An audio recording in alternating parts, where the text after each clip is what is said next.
Hey guys, welcome back to Paradigm Thrasher. It's JB here.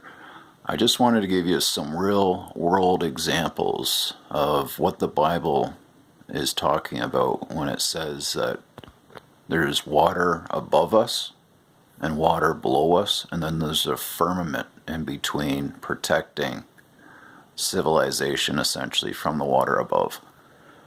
So that makes you wonder, like all these, NASA and all this stuff sending out rockets and all this stuff, spaceships, but no regular person like you and me gets to go on those.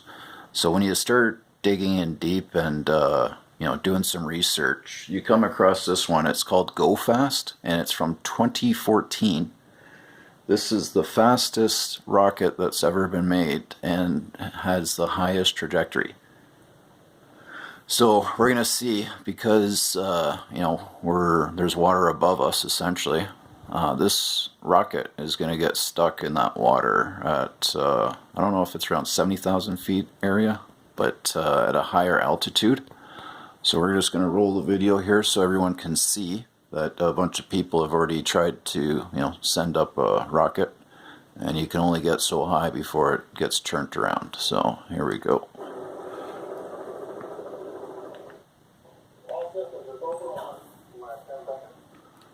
Alright. So yeah, this is back in 2014, as I mentioned. Lots of people around, lots of witnesses to see what happens when this thing gets flying.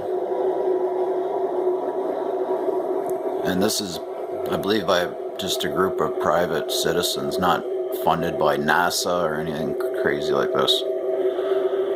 So let's see what happens here.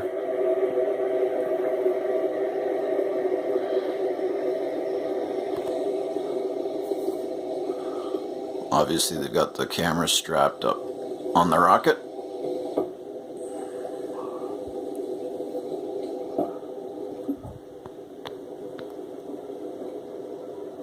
Keeps going higher.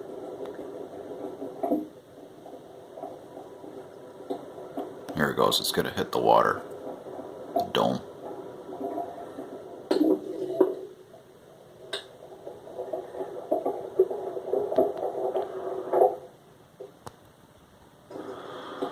And that's going to fall just back down to Earth, that rocket.